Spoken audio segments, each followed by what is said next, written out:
Welcome aboard. This is the Admiral's Almanac, your leadership life connection, bringing leaders from all walks of life into yours so you can take charge, improve your leadership, and improve your life. With the wit and wisdom of your host, Rear Admiral Gary Hall. And thank you for that over-the-top introduction once again. I'm your host, Gary Hall. Welcome aboard.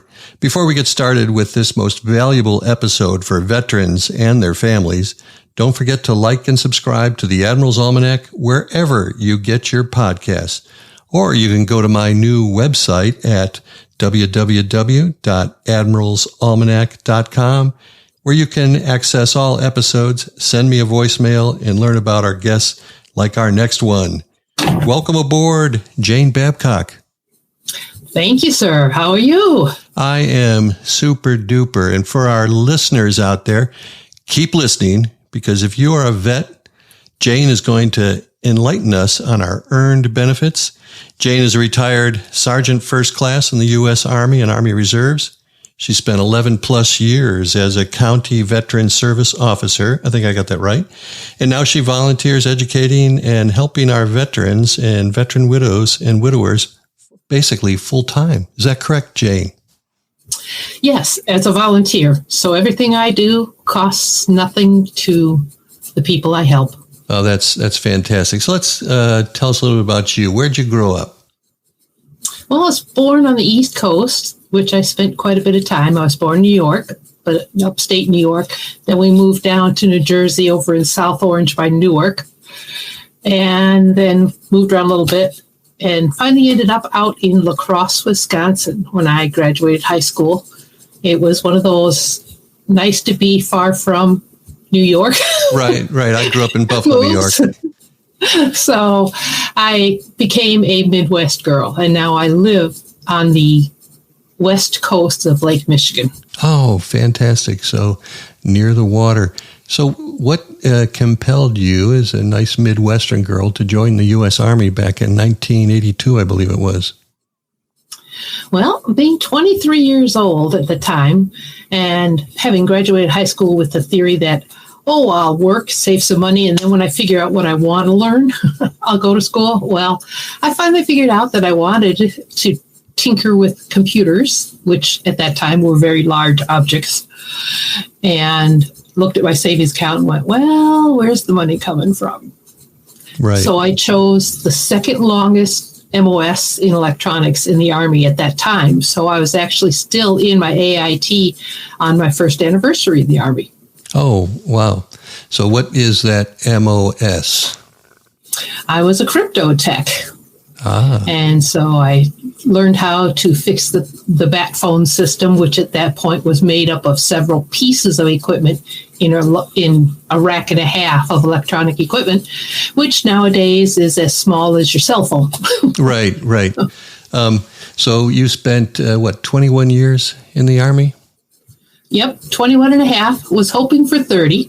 Mm-hmm. My grandfather had done 30, World War I, World War II, and reserves in between and after. So I was hoping for 30, but something happened. Something happened. What happened, Jane? Well, on my part, it was an ungraceful non-combat training accident out at the high tech. We were getting ready for a trip overseas, and I broke a few things. Oh, wow. Including blowing out a disc in my neck and messing up my shoulders. So they basically told me, you're a broken toy. We're going to put you in the retired reserves. Thank you for your service. We got to go. And that was it. No mention of VA, no mention of the health care I could have gotten, the compensation I could have gotten, anything like that. So it wasn't until 4 years later when I became a CVSO, County Veteran Service Officer, that I understood what I had missed out on, that I hadn't been properly processed into retirement. I should have been med-boarded because of the extent of my injuries and the residual nerve damage and all that other stuff, and would have gotten my benefits right away while I was still doing all the physical therapy and everything. Instead, I had to wait till I was 60 to get it. Oh, my goodness. So isn't that kind of a situation that a lot of veterans find themselves in, that they either transition out and don't know what their benefits are? Yes. Unfortunately, the system has gotten greatly better in that they at least get the TAPS training. And it tells them basically about the healthcare side of the house and compensation side of the house. But it doesn't teach them about when you should go ahead and stay in and go through that medical board process. It doesn't teach them, well, what happens if a year after you get out of service, you're in a car accident and you're never able to work the rest of your life? Right. But yet we have a benefit called War Veterans Pension. Right.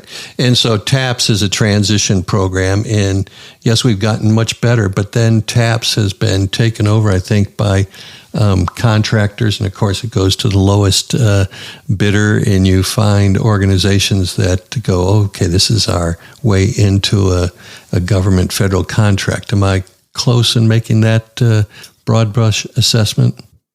Yes, and I think a lot of it, too, has to do with the fact that the Department of Defense, I mean, I've never run into anybody that says, well, I know my VA benefits. I don't need the links and attachments and tools that you could send me, so I will learn them on my own.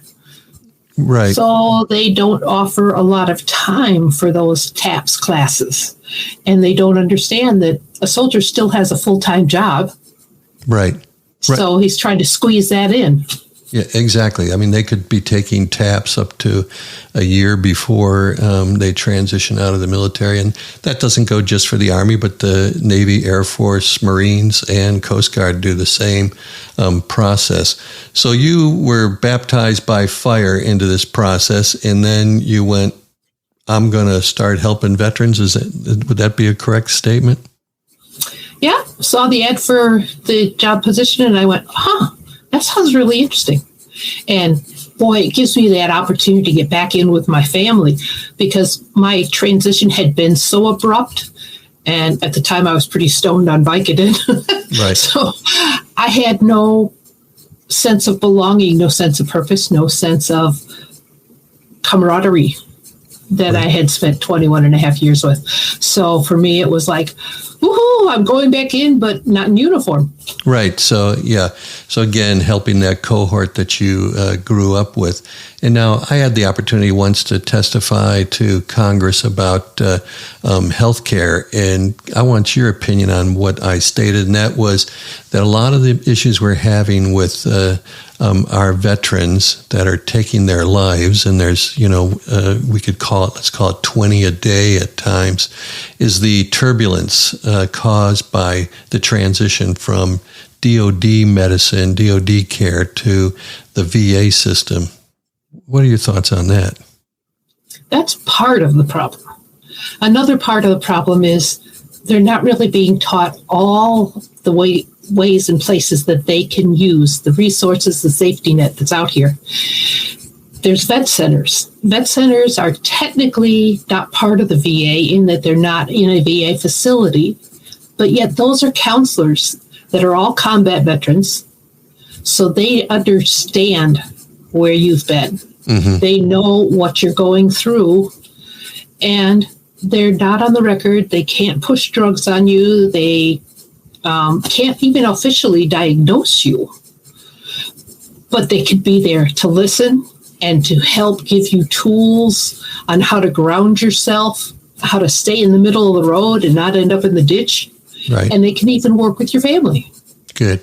Okay, so we've kind of have laid the groundwork on a little bit of who you are and what you've done, and I've made us talk a little bit about generalities. Why don't we get down and dirty and start helping veterans right now? Does that make sense? Should they, everybody, take a moment to get a pad and pencil or pen or Sharpie, and Jane is going to help us out. What is the first thing? Okay, I'm a veteran, I'm getting ready to get out, or I'm recently out. Where do I start? The very first thing you should do is check with your county government. 32 states require each county and or parish region to employ veteran service officers. And I would say more than 90% of them are veterans themselves.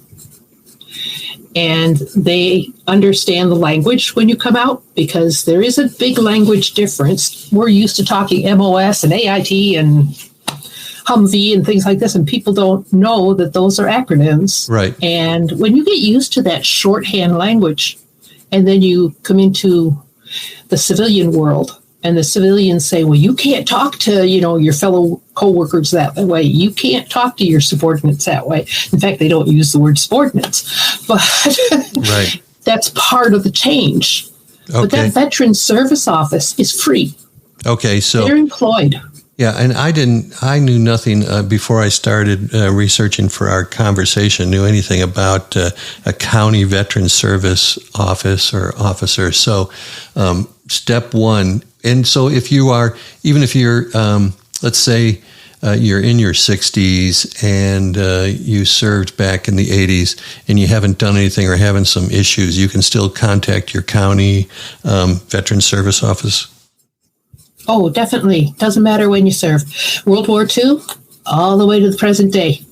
That's what your veteran service officers for. They attend national training. They have to get cleared. They get accredited by your state. They get accredited by other organizations. I held 5 nationals, VFW, American Legion, Vietnam Veterans of America, other associations. And so they basically had... The VA had run a clearance on me, made sure I wasn't wanted for bank robbery in California, and said, yes, you're an honorable, honest, ethical person, and you've had the training, you've passed the test.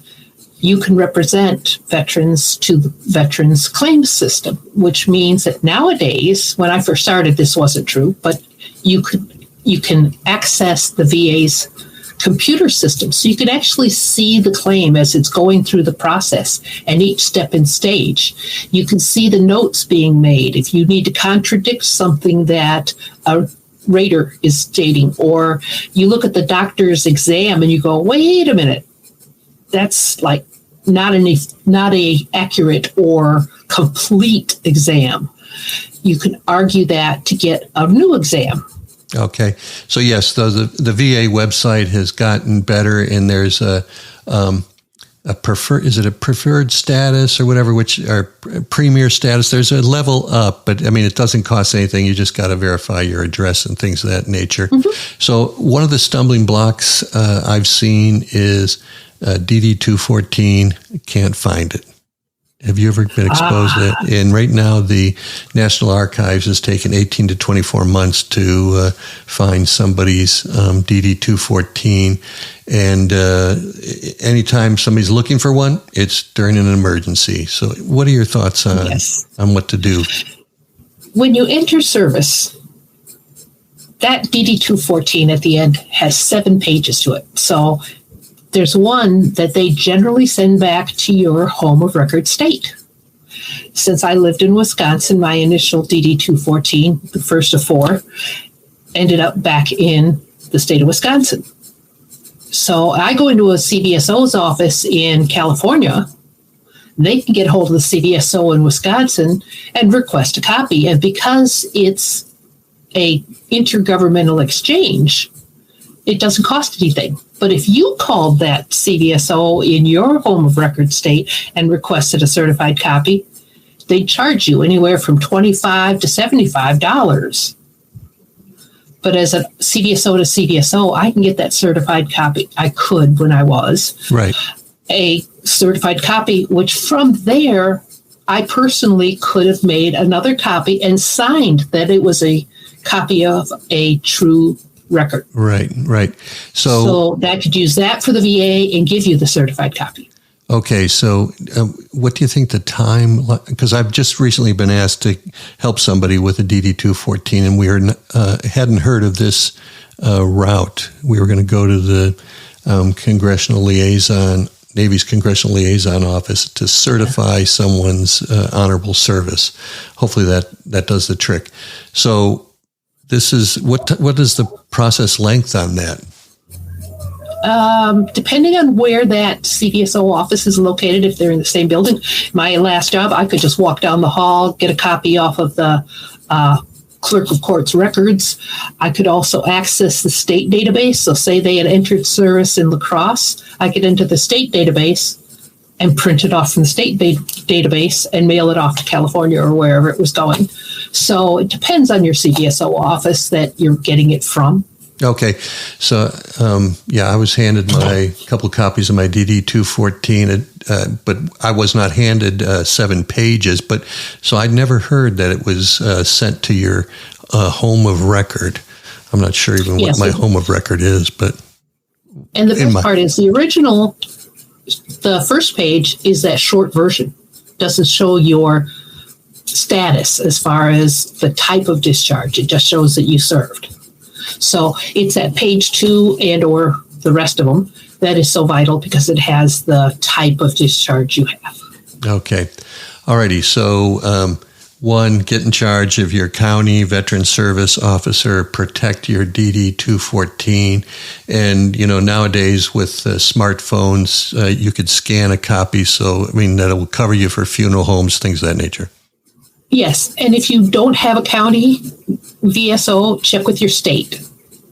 Your state military, Department of Military Affairs or Veterans Affairs generally will know all the different posts and stuff in your area with VSOs, although most smaller posts don't have a VSO that can file claims, but they can give you all the intelligence you need. Okay. All righty. And they can help you do those things. So we've got contact your county veteran service office. Make sure you protect your DD-214, how to get it if you don't have it. What is the next thing veterans should know? Well, they should meet with a VSO, whether they're a post person that just knows all the benefits and they're getting information, or whether it's your county veteran service officer, your state veteran service officer, or tribal veteran service officer that's accredited. That's the biggest, most important thing I can tell you. An accredited VSO representative, A, goes through the training every year so they know the latest and greatest. B, they will cost you nothing because they are paid either by their county, state, or organization. And C, they're going to be there for your surviving family if something suddenly happens to you. Okay. Excellent. So what benefits do veterans seem to forget about or not know about? Is there any things, in your experience of 11 plus years, what is it that veterans are clueless about? Well, I've never had anybody say, oh, ALS is a presumptive? Yeah, I knew that. Most people don't realize that for every 3 people that get ALS, generally speaking, 2 of them are veterans. Which means that if I walked into a CVSO office and said, I have just been diagnosed with ALS, they would file my claim. They would request an expedite because that is considered a terminal illness. It may take you less than a year to pass away, and it may be 11 years before you pass away, but the quality of your life is going to go downhill very rapidly. So the VA will move that claim to the top of the pile. Or if a widow walks in and says, gee, my veteran passed away 12 years ago, and 10 years ago you put that on the list, which most widows, why would they know this? Right. That VA will then have you in for a physical and say, okay, this is the stage you're at in your development of your disease. This is the rating you're going to receive. We'll provide you in-home care services. We'll put a ramp up on your house. We'll put grab bars in the bathtub area and stuff like this. And they'll do all these things to make your house safe for you. And later on, God forbid you need nursing home care, they'll pay for that, all while still receiving compensation. That can be over $3,000 a month tax-free. Wow. Okay. So what else? What other, is there like a less serious situation that veterans overlook? Certainly. And that's you twisted a knee in service and it gave you trouble on and off over the years and you never really thought much about it. Okay, I eat a lot of ibuprofen and okay, I, have to put ice packs on it, or there's certain activities I no longer do. Like I can't run the bases in baseball because my knee gives out and I take a header. So that's still considered a service-connected injury. The initial lacticity to the tendons and everything else happened in service. And you've maybe developed arthritis earlier in life than you would have and things like that. And now you're needing physical therapy more frequently and things like this. You can go in, show the VA the event in service that caused it, or the place you were, such as Camp Lejeune from 53 to 87 in the toxic water. And they say, oh, okay, here's the injury, here's the resulting ongoing medical care that you've had over the years. Or if you didn't go to the doctor, like most men do, they suck it up and drive on. Right. But their family, their employer, their friends can write statements. Oh, I was his employer for 20 years, and during that time, we had to change his job twice because he couldn't do any of the bending and squatting on the first job he was on. And then later on, he couldn't do the long walks that were required on the second job. So that's obvious that, hey, your injury curtailed your employability. Right. Or you can't, like I said, you used to be a coach for kids baseball. Well, that's impacting the quality of your life and who you are as a person. So those are things that will come into play when the VA is determining whether you're rated at 0, meaning, yes, there's a shift in your hearing, a tiny bit of hearing loss, but not enough that you need hearing aids. Later on, when you start having worse hearing, we can give you the free hearing aids and we can also increase your rating. Oh, okay. On hearing aids, a lot of people don't realize that you can self-refer for a hearing exam. So if you're a veteran, you can self-refer, and that's why you should go online and, register with the VA, and then you can self-refer for an audiologist and get supplied hearing aids that are of quality that you can get anywhere else commercially. So, so I think that, my hearing aids. So there you go. So any listeners, write that down. You can self-refer to get see an audiologist, and most likely you'll walk out with a prescription and a follow-up for hearing aids. And so I think that's probably one of those benefits that not very few know about. Yes, and glasses. I mean, it's a complete VA healthcare system. So any veteran, and I had quite a few veterans that said, the main hospital is 2 hours away, and the next nearest facility that I would be able to get an eye tester is almost an hour from my house, or in some cases, several hours. So they would go, I'm not going to bother. I have decent insurance. I'll just stick with what I got. And it's like, no. 2 reasons. One, you want to get into the VA and take that physical every year because they see patterns of health problems with the guys stationed at Camp Lejeune. They see patterns of health issues for the Agent Orange guys, and they can say, that's one we need to study and see if it should be put on the presumptive list. The other thing is it gives you that foot in the door always, so that if you ever needed to switch to VA full-time because you lose a job or lose your insurance or something, you're already set up in the system. And like you said, it used to be years ago, you had to have hearing loss related to service to get those $6,000 hearing aids. Now you don't. The most they will cost you is 2 specialty copays, which is to get the hearing test and to go to audiology to get them fitted and tweaked and everything else to fit you perfectly. And there might be 0 copay depending on your situation. So let me tease out what the next thing veterans should do. Like you say, so say you're 18 years old, you do 20 years, you get out, you're 38 years old, and you go work for a corporation and you have good health insurance. Still, go online register as a veteran in the VA system.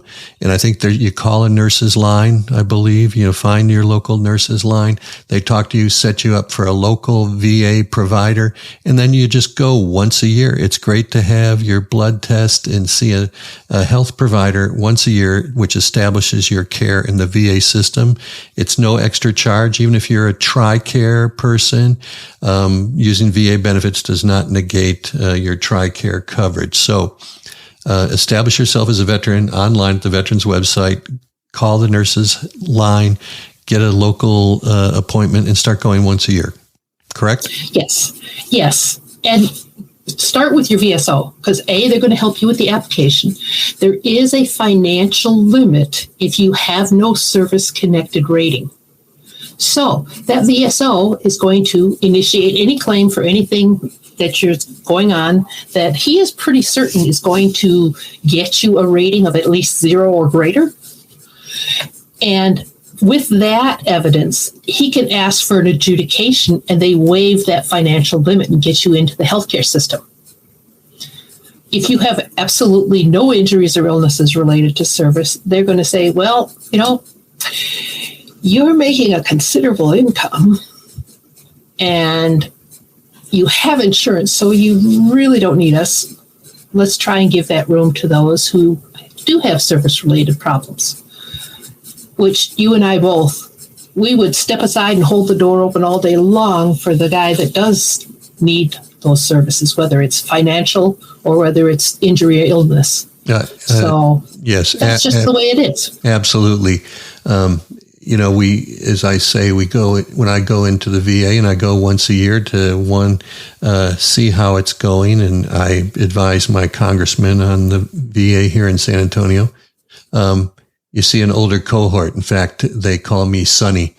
But then, not because I'm so bright, but I'm the youngest one in the waiting room. But then a young man or a young woman will come out missing a limb, and you realize that they're part of this past 20-year war. And so we have a new cohort coming into the VA system. I have found that sometimes there's chaos in the lobby of the big places, but once you get up to the little clinics and everything, you're cared for beautifully. And there's some challenges in different VAs, but overall you get good treatment there. But what you were saying is if you have 0 disability or 0 rating all the way up to 100, that puts you in different categories. So there are levels of care in the VA system, correct? The care itself is still there. It's the amount of time you might wait to get an MRI, or the amount of time you might get for. Obviously, if you're 100% service connected and you're going in to see them for PTSD or whatever, they're going to put that forward because odds are you're really in a situation that you need immediate care. So that's about the only thing. And at 50% rating or higher, you stop paying copays.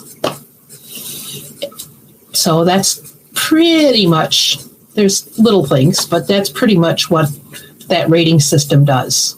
But it also means that you are struggling more than likely with staying employed and in your personal relationships or your own self-esteem.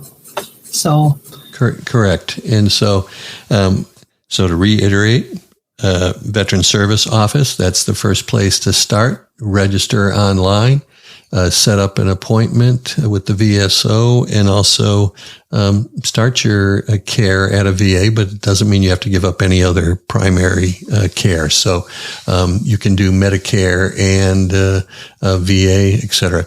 So the other situation I see is the men who go, hey, I retired from the Army, Navy, Air Force, Marines, and I was fine.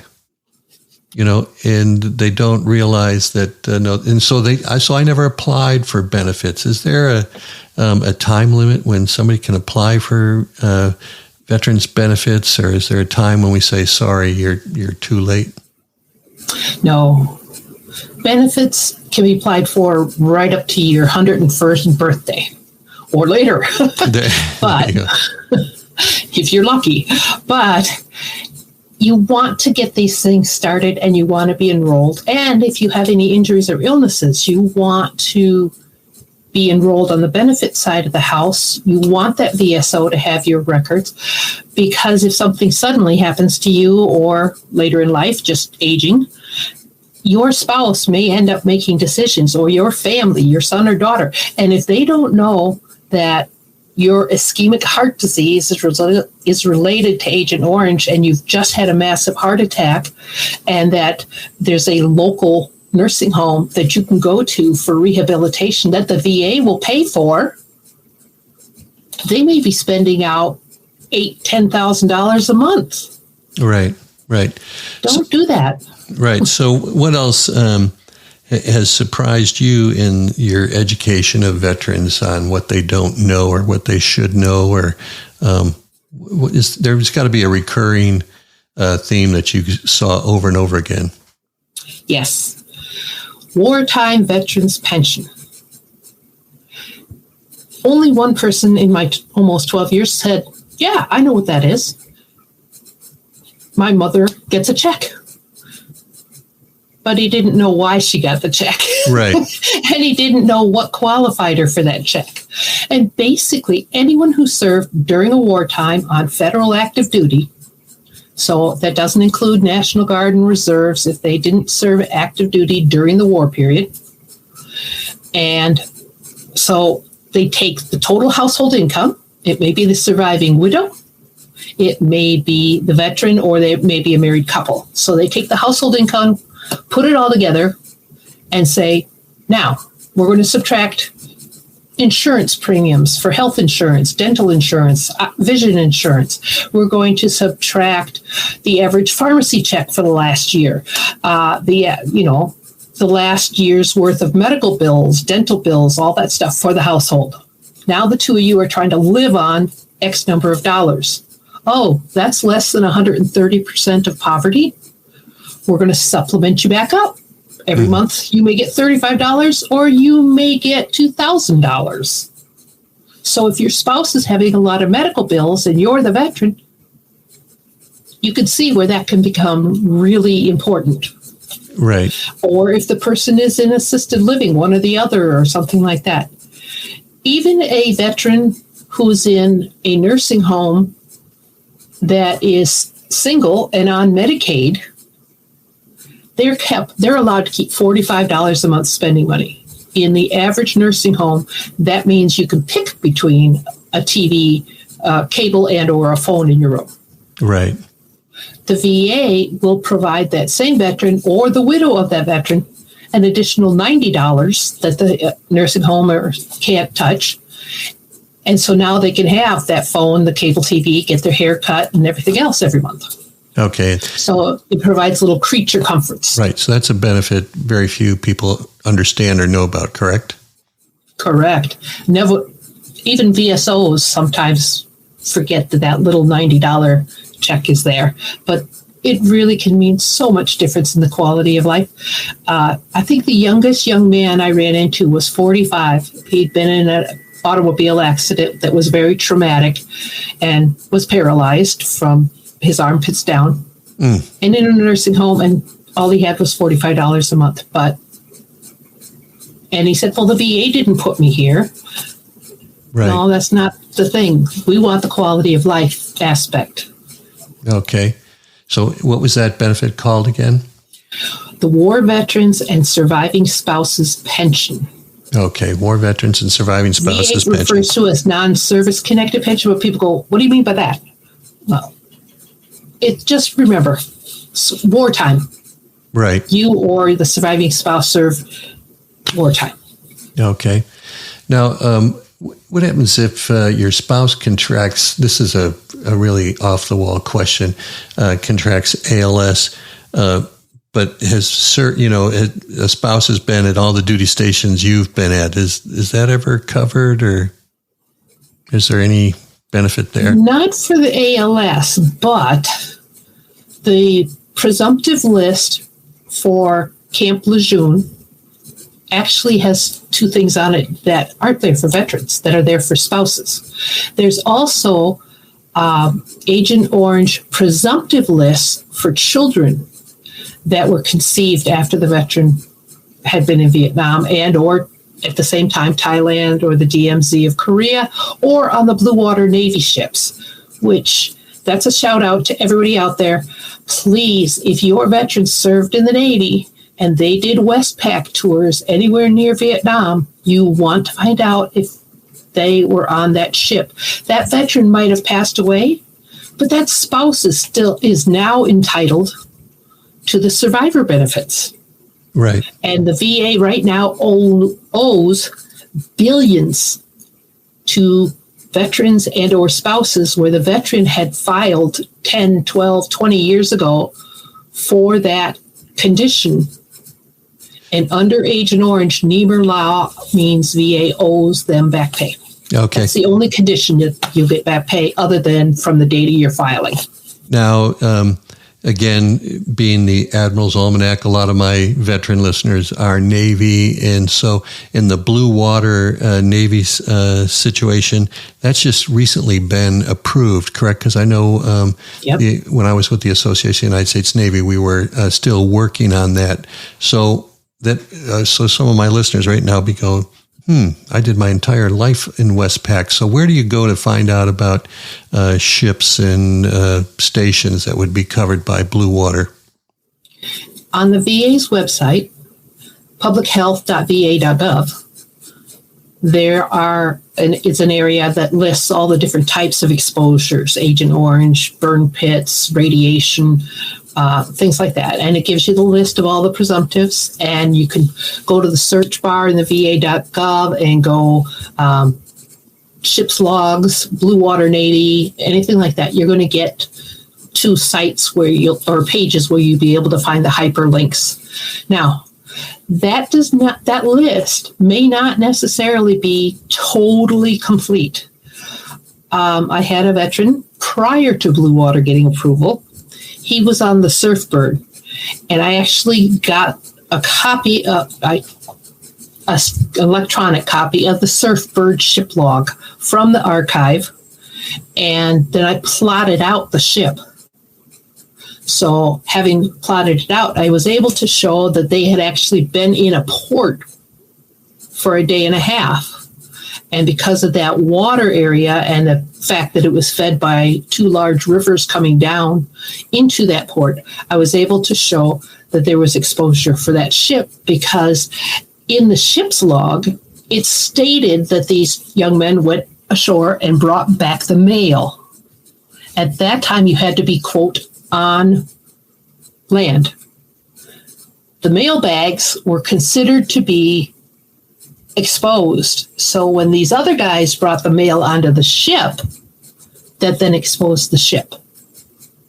Interesting. So if you were Westpac and you feel pretty comfortable saying you were within 12 nautical miles or 13 land miles of anywhere. So at the very northern part of Vietnam, if you go 13 miles northward and you were in water, that's still considered within that zone. Mm-hmm. So, most people think of it as only being one direction, directly off the side. No. So you're there. And because there are islands that are off the coast, southern area mostly of Vietnam, it's 12 miles from that island. Right. So it's a navigation problem. But yes. The Blue Water, our sailors, veterans need to check that out and do that research, because this is something that's been recently approved by Congress. Now, the next thing that's been recently approved by Congress, if you watch any TV cable news program, is the Camp Lejeune situation. You already rattled off the dates from 1953 to 1987. Okay, and so the other thing we're hearing is, when we hear this on cable news, is the lawyers. And the lawyers are showing up everywhere, from TV to Instagram to Facebook. And so do you have any insight on how you should handle yourself if you were a Camp Lejeune person and you don't want to get ripped off by, the law firm of Dewey, Cheatham, and Howe? Well, you want to talk to several of the law offices.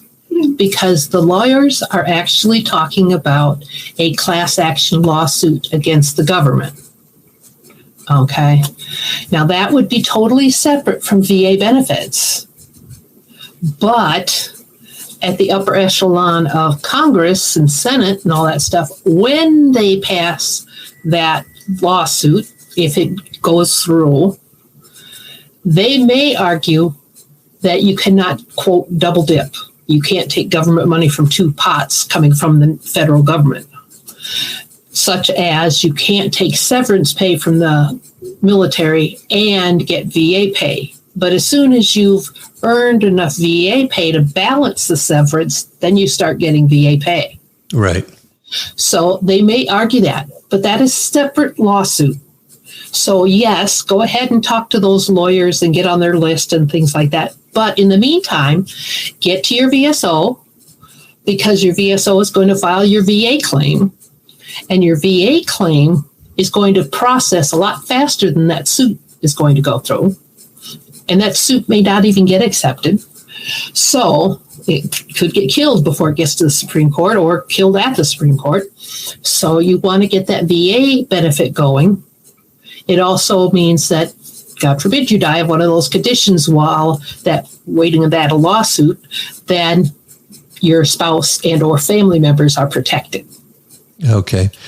All right. So do both. Right. So get we're to that VSO. Now, on TV, what I love to do is read the fine print at the bottom of the screen in one of these law firms, and I don't think it was for Camp Lejeune, but it said there is no guarantee of the quality of the lawyer that will be assigned to your case. So you need to look at that fine print. They're out to make money. The VA is out to help you and help your family. So yes. We on this talk, we've continuously heard contact your veteran service office, and you can Google that.